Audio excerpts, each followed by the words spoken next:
नमस्कार, मैं हूँ आरती और आप देख रहे हैं मृदुभाषी की खास पेशकश नेशनल बुलेटिन, जिसमें हम आपको बताएंगे हमारे देश समाज से जुड़ी आज की वह तमाम बड़ी खबरें जो आपको जानना जरूरी है। तो चलिए शुरू करते हैं आज की बड़ी खबरों का रिवीजन। कर्नाटक के हुबली में प्रधानमंत्री नरेंद्र मोदी की सुरक्षा में चूक का मामला सामने आया है। पीएम यहां रोड शो कर रहे थे। इसी दौरान उनकी कार के पास एक युवक माला लेकर पहुंच गया और उन्हें पहनाने की कोशिश करने लगा। हालांकि सुरक्षा कर्मियों ने युवक को फौरन उनके पास जाने से रोक लिया। मामले पर पुलिस कमिश्नर का बयान सामने आया है। उन्होंने प्रधानमंत्री नरेंद्र मोदी की सुरक्षा में किसी भी तरह की चूक से इनकार किया है। हालांकि वीडियो में साफ तौर पर देखा जा सकता है कि युवक माला लेकर प्रधानमंत्री की कार के बिल्कुल करीब पहुंच गया था। देश में वंदे भारत एक्सप्रेस ट्रेन में पथराव की घटनाएं थमने का नाम नहीं ले रही है। विशाखापट्टनम में हरी झंडी दिखाए जाने से पहले ही ट्रेन में पथराव हुआ। 19 जनवरी को प्रधानमंत्री नरेंद्र मोदी इसे देश को समर्पित करने वाले थे। डीआरएम के मुताबिक घटना कांचरापालेम के पास मेंटेनेंस के दौरान हुई है। वंदे भारत एक्सप्रेस के एक कोच का शीशा क्षतिग्रस्त हो गया। मामले में केस दर्ज कर लिया गया है और आगे की जाँच की जा रही है।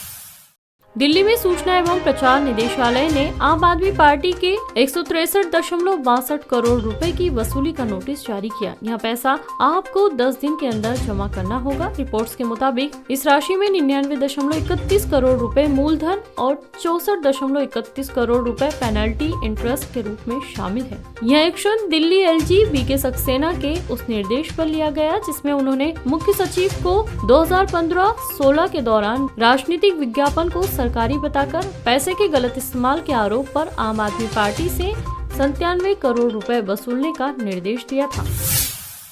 बिहार के शिक्षा मंत्री प्रोफेसर चंद्रशेखर के बयान पर बिहार से लेकर पूरे देश में सियासी पारा चढ़ा हुआ है। उन्होंने बुधवार को नालंदा ओपन यूनिवर्सिटी के दीक्षांत समारोह में कहा था कि रामचरितमानस से नफरत फैलती है। अयोध्या के संत जगतगुरु परमहंस आचार्य ने उन्हें पद से हटाने की मांग कर दी है। साथ ही कहा है कि उनकी जीभ काट कर लाने वाले को 10 करोड़ का इनाम देंगे। इधर शिक्षा मंत्री ने कहा कि रामचरितमानस को लेकर दिए गए अपने बयान पर कायम है। जो लोग मेरी जीभ काटना चाहते हैं काटें। कोई तो अमीर हो जाएगा, हम तो जलने वाले लोग हैं। जब तक जलेंगे नहीं तब तक निखरेंगे नहीं।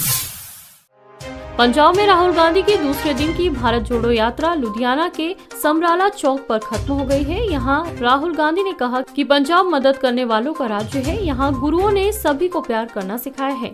इंडस्ट्री पर फोकस करते हुए राहुल ने कहा कि लुधियाना को नोटबंदी और गलत जीएसटी ने चोट पहुँचाई। यहाँ से राहुल गांधी अब दिल्ली रवाना हो गए हैं। कल लोहड़ी की वजह से यात्रा नहीं होगी। परसों लुधियाना से जालंधर के लिए यात्रा रवाना होगी।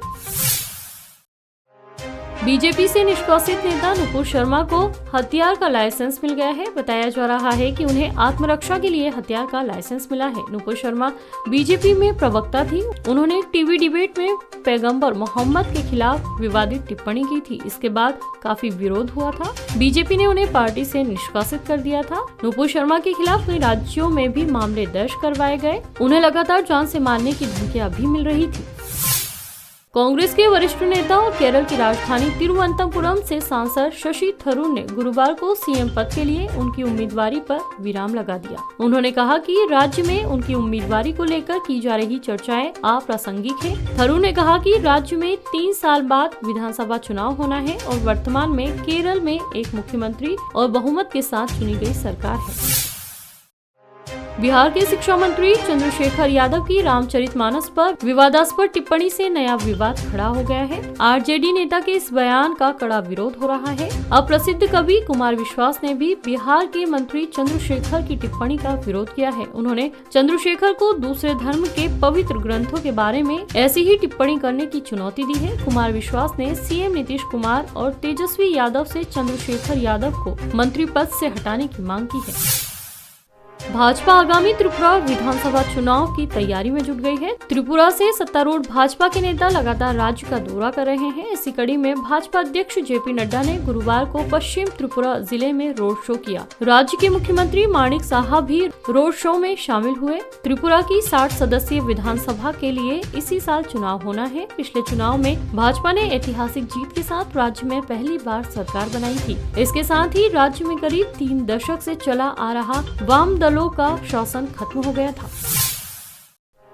केंद्रीय मंत्री अमित शाह ने कहा कि यह बात सही है कि भारत के स्वतंत्रता आंदोलन में कांग्रेस का बड़ा योगदान था, लेकिन यह कहना ठीक नहीं है कि देश के स्वतंत्रता संग्राम में दूसरों की कोई भूमिका नहीं थी। दिल्ली में संजीव सान्याल की किताब revolutionaries the other story of how India wind it's freedom के विमोचन समारोह में अमित शाह ने यह टिप्पणी की। गृह मंत्री ने कहा कि किताब के शीर्षक में अन्य कहानी शब्द पुस्तक का सारांश है, जो स्वतंत्रता संग्राम में विभिन्न अन्य लोगों के योगदान के दूसरे परिप्रेक्ष्य को प्रस्तुत करता है, क्योंकि एक कथा के तहत एक कहानी का सार्वजनिक रूप से स्थापित किया गया है। इतिहास लेखन और शिक्षा के माध्यम से जनता पर एक नजरिया थोपा गया है।